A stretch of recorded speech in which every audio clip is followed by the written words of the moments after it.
27, 28. Unotonzwa Bible richiti he created them, he blessed them. Yet, he are blessed and created. Are we experience a closed heaven? Iye akasikwa, iye aine ropafadzo. He was already blessed. Maybe I'll read.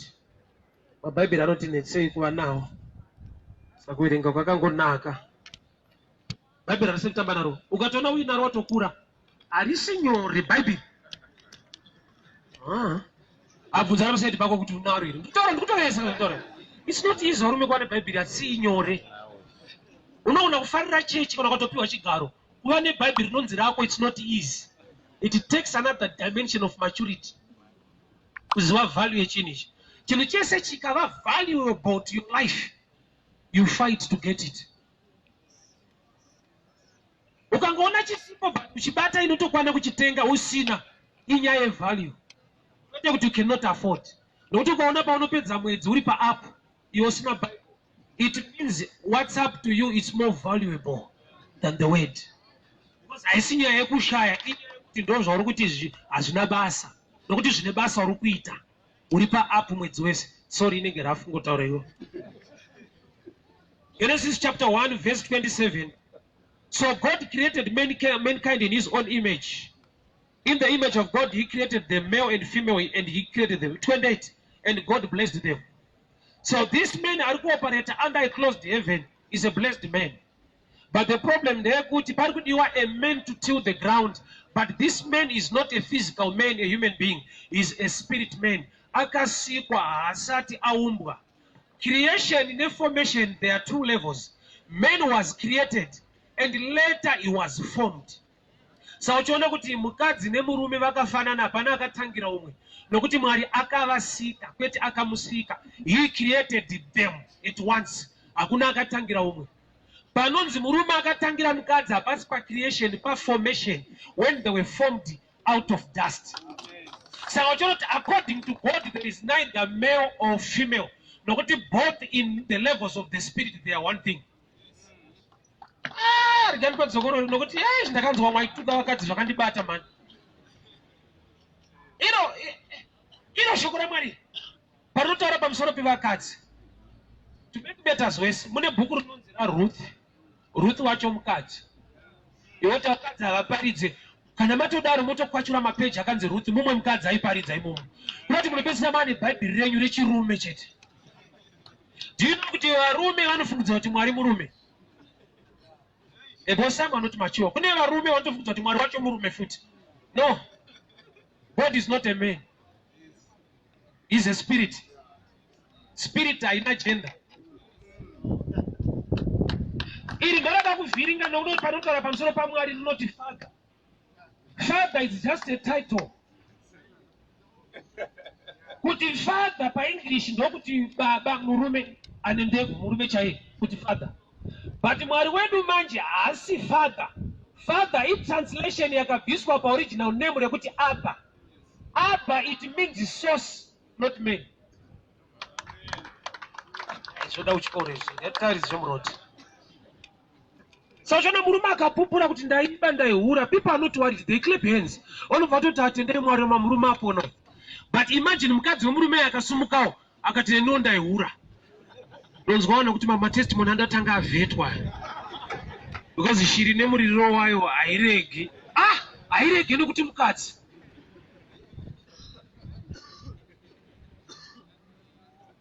Okay, let me go back to my text. So he created them and he blessed them. Varopafadzwa kudaro. They were still operating under a closed heaven. Why? Because they were spirit beings. Munhu akasikwa, kusikwa chinhu chemweya chiri spiritual. Chinhu chinobatika panyama handi chemweya chinhu chake. So later God formed man. So munhu paakaumbwa nevhu akava chinhu chinofamba. Mwari ndo pavanga vakutendera. Munhu paakaumbwa nevhu paane access paari kugona kushanda mugadheni. Saka Mwari pavakambokonzera a closed heaven, inyaya yekuti munhu asati aenda pa second stage attract an open heaven, yet the man is blessed. Kureva kuti izwire kuti munhu akaropafadzwa, munhu anogona kuropafadzwa achitofamba asina bhutsu, munhu anogona kuropafadzwa achirara nenzara, nokuti anonzi maropafadzo, blessings, they are in levels and dimensions. This man was blessed, yet he was operating under a closed heaven. Hakuna mvura yainaya, yet kumashure kushokorati, he blessed them. How can a blessed man live under a shuttered heaven, asina any rain? That's another level of blessing. Do you know what pani pampa do not in ndakaropafadzwa zvishua? Andinara hangu nenzara. Basi handikudya zvako futi hazvinakidzi. Amene pana kundidzwa. Aushayi chikafu but chaunowana chacho hachisati chikafu but haurari nenzara. Uri dimension yeimwe blessing. Uri dimension yeimwe blessing.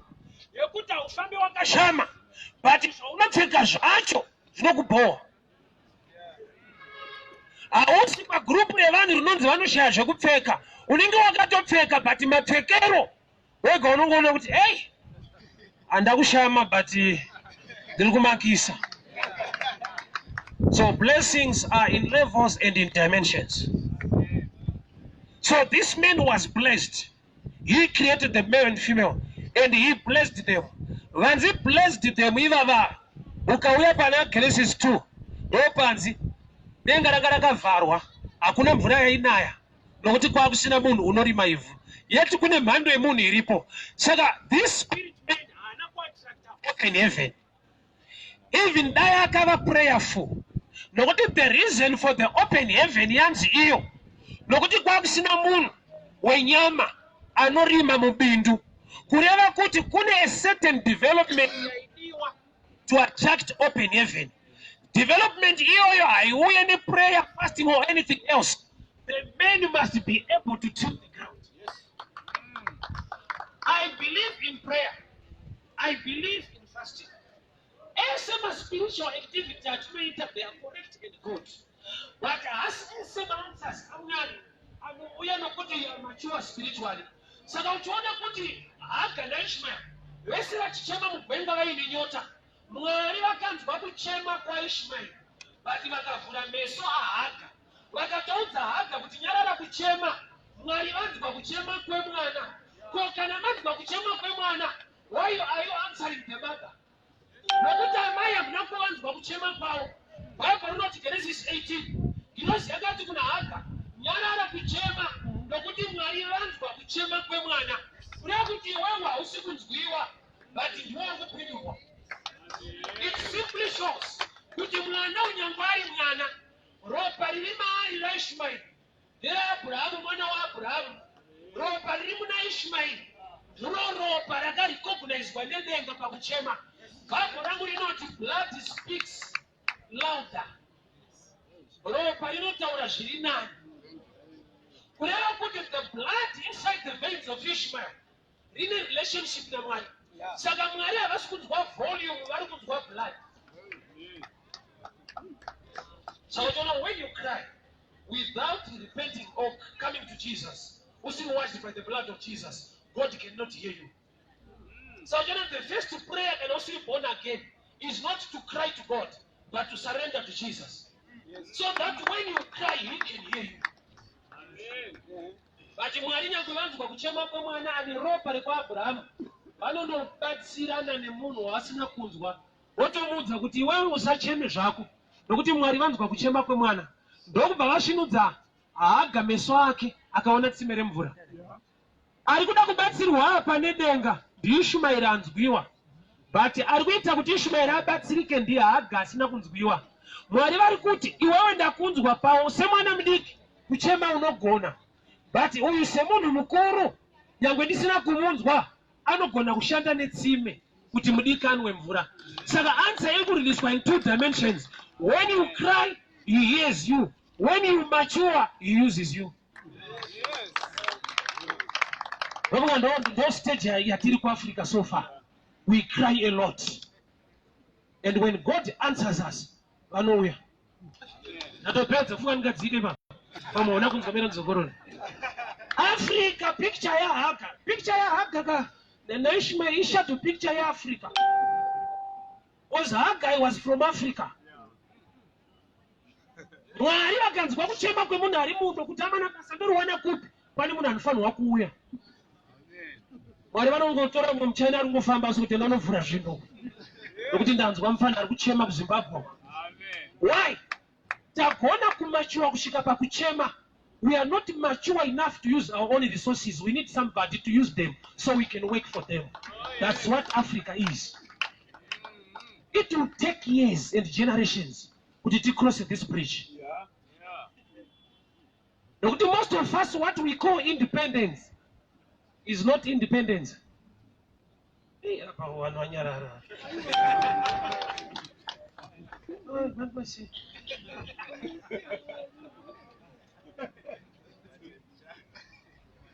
The man was blessed. Genesis 1:28.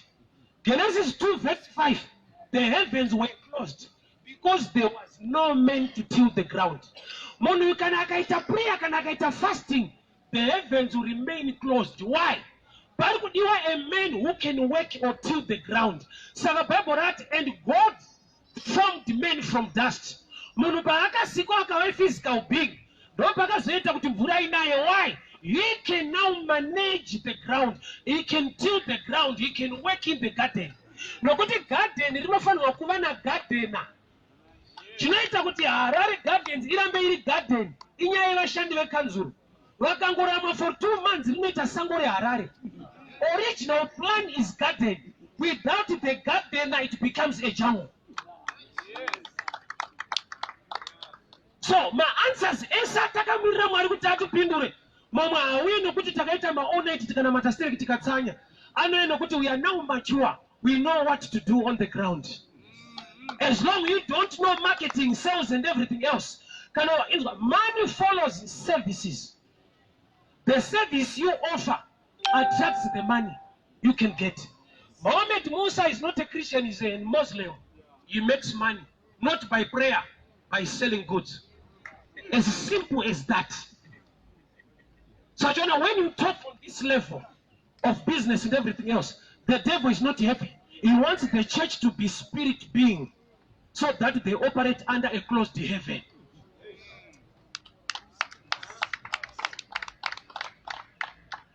Vangeli rinoyanyo resistwa na Satan. Empower munhu panyika. Why? The devil is not worried about you going to heaven. I will explain and show you the picture. But there are only 40 years now. Deliverance kuchechi kwandaipinda yaitwa.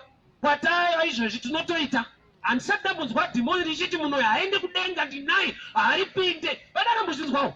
Kukura kweso. Wakambonzwa ere munhu achimanifesta demon roti kudenga haendi. Satan is not worried about heaven. Asi madhimoni andinonzwa ndomzwa achiti haarorwe, haachate, haadhiraivhe, imba yacho haigare. Inde Satan ari vadhine zvipanapa. He knows making heaven. Haisisiri effort yako, it's already done at Calvary. It's a choice, a simple choice. Accepting Jesus as Lord and Savior. And guess what? Ukatoenda kudenga unakukunda Satan. Satan anokundwa pano. Nokuti yeye koko hasi kuzouya kumaresults. Can I talk to somebody? Making heaven is achievement. Because just going back to your destination. Achievement is to defeat him here. Why? Because assignment wakaipiwa pano. Man was put on earth to have dominion. If the devil defeats you here and you make heaven, you can still celebrate. Because your battlefield is here. This physical world is a punishment, is assignment. And we must operate it under the open heaven. So munhu akakonzera kuti denga rivhurike mvura inaya haana kuita prayer. Bible wrote, and God formed man out of dust. The Lord God formed man and breathed into man. Kurati pakava nemunhu now anogona kushanda mumunda. Mwari vakati, as long there is management team in the field, there is need to release a blessing. So don't remember blessings, no matter how much you pray or how loud you pray. As long as you are not mature to handle the blessing, the answer will remain in the heavens. Iwewe mwana wako ane zvaanokuchemera haumunyime nokuti ane musikanzwa kuti for example kumba tine mwana ane 8 months patinodya sadza nefish kanotoisawo ruoko mupuritibo kachibata ntikabvisa iropa rangu mwana wangu fish inonaka but ina handimutruste kuti abate ega but fish yacho ndeyekumba kwavo pandi kutomubvisa ruoko ipapapa ndo inonzi love. Pamwe pacho Mwari anokuda zvekuti anokubvisa ruoko pane imwe project so. Nokuti anoziva kuti ukangotora apa waenda. Just imagine kuti une bhasikoro une small house. Ko ukaita pick up wega one sample yacho. Wega ukorozviita here papa. Kuti zvikadaiswa regirestora. Zvaunotoshaina nazvo zvishoma kazvi. Unamato wako wezvizhinji wakanzwika, but the mind to handle, the capacity to handle is not there.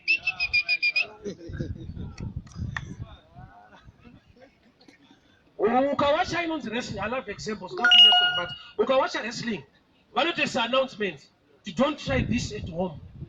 Why? Nokuti pa wrestling chatinoona kazhinji, entertainment. We don't see the other side, they cannot build that strength to be a wrestler. We see the party unabidza kwasho. So whenever they get entertained, they've been empowered. Yet kuti utoita a wrestler, you need power first, not desire. Power. Kushuira chinhu usingaziva kuti chinoitwa sei kuri dangerous. So the mind to manage things kana ishipo. You are delaying yourself. God is not delaying you. Bani pauri kutonamata kuti dai Mwari vaita izvi. Yo Mwari watotienda parod shoko rikaparitwa. The word must renew you, empower you, and change you, and become somebody who is now responsible enough. Kana Mwari vaita the open heaven. Inzwa yakanoa. Vakareka kune mvura ichauya. Saka Noah ukanonoka kuvakareka iwo wakunonotsa kunaya kwayo timetable yekunaya kwemvura yanga isisina Mwari. Mwari vati vaka ukapedza mvura ichanaya kureva kuti ukapedza ne 1 week inonaya, after 2 months inonaya, ukasavaka haichauya.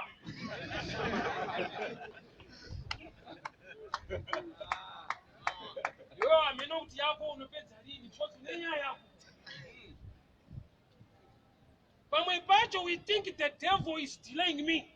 Kune mweya iri kundifighter. You can fight yourself. Nekusava renewed or transformed by the way. Nokuti Mwari vakatarisa background vakaona pasina physical man anoita manage the garden. There is no need for the trees to grow. Saka mvura haina kunaya. Kwete nekuti panga pana devil, there was no man to till the ground. Africa tine problem one. Yeah. Ese by that challenge, we command fire.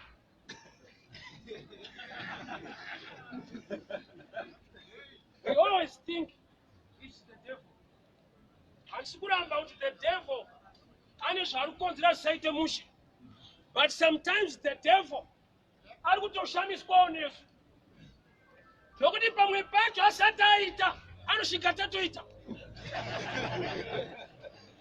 Do you know kuti dai Satani aida kuvhoterwa achikwikidzana nevamwe vanhu aigona kuruza because munhu aipa. Unoziva kuti Satani anobvira atora mukadzi wemunhu kana kumwa doro kana kurwana nemunhu, but munhu anoita zvese nokuti wakarwa nebhurungu Satani anoti akomana wavona serious uri kutostika somunhu cheche iye adaro. People hear me very well. Answer yauri kuda haisi pakubatwa musoro. It's good to be prayed for. Yakuda kuti ubatwe mukati memusoro so that your mind will be renewed and will be transformed into another man. and the heavens will open. Problem here in Africa, we think of the devil so much. Where? I don't know where to tell. Fundi sinamadre. I just want to kabata mari. Mariacho inofamba sei. Nisatu ndakuna matira. Iwo kaibata unofamba sei.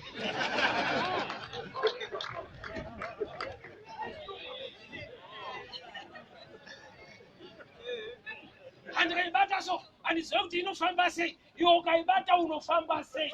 Imbotangira pakulisecha life. Amen. Nokuti dzimwe kwa unofamba uchienda ndokwa iri kufamba ichipera.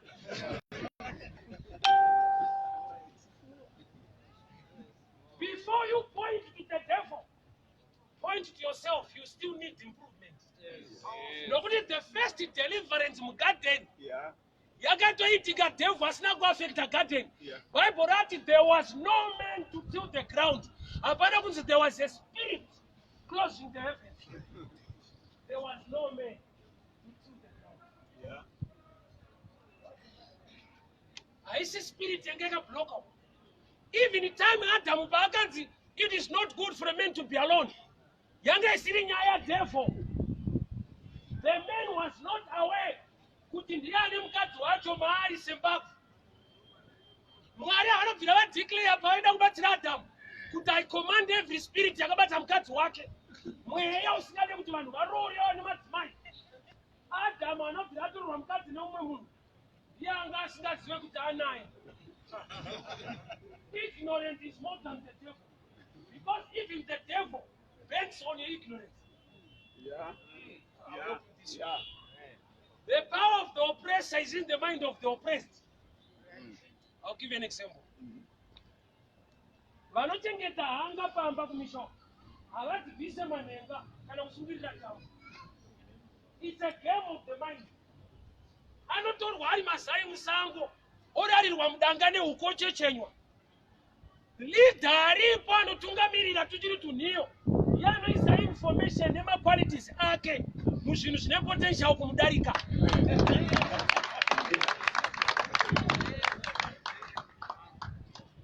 Vanhu vari kudzinga makudo neshiri kumunda havaswere ikoko. Is the battle of the mind. Vanokuisa chimunhu chawaya chine heti chakangudai. It's the battle of the mind. Apatomboda deliverance usikochitakura unochirasa. Kungoudza vari musaidzi memunda kuti achifambe pindai. It's the battle of the mind. Challenge yedu in every matter we think of the devil. The devil is playing a role, yes. But man is gifted even to think. Bible runs the funga. Hakuna verse inoti do not think. Verse irimo inoti do not worry. Musafunganya kwete musafunga. Musafunganya kuti mangwana mutadei. Ana kuti musafunge kuti mutadei. Ufunga kuti ndopfeke indodye zvinobvumirwa. Chakaipa is to be worried kufunganya. That's why wakapiwa mind is a gift. Do you know kuti kune zvimwe Mwari zvaasiri kuzoita? Zvokuti kana ukachema haite. Nokuti already you are gifted in a mind. Could we straight off from this also? I'll read the scripture for you. Matthew chapter 28. Matthew 11:28. It's one of the common scriptures.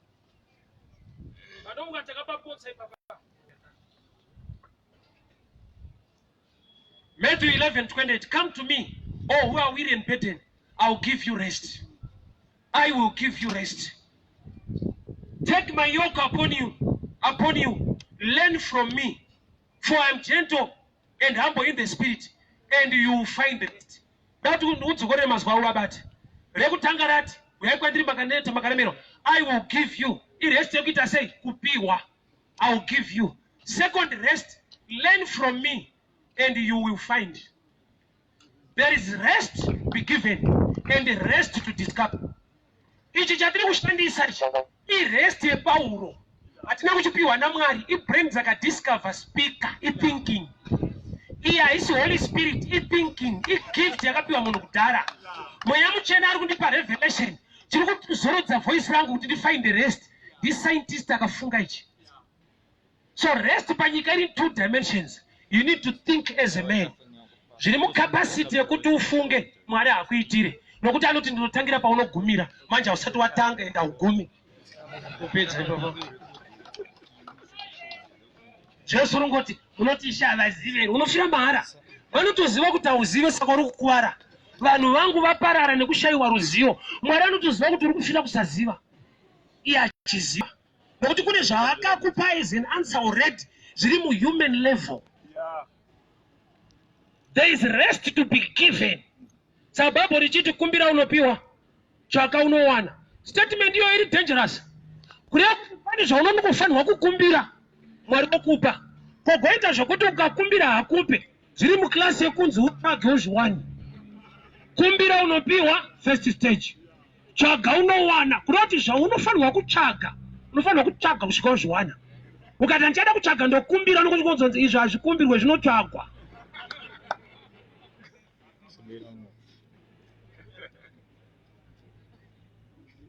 Ngaita prayer kuti Mwari ndiri kuda mari zhinji. Aiuye. Mari zhinji yakapigwa mu business idea. Pane kwairi. Do you know kuti denga riprinte manotes? Rinongoisa chinonzi blessing. Blessing inoconnecta kuma notes ari already in circulation. Okay, let me just finish this statement.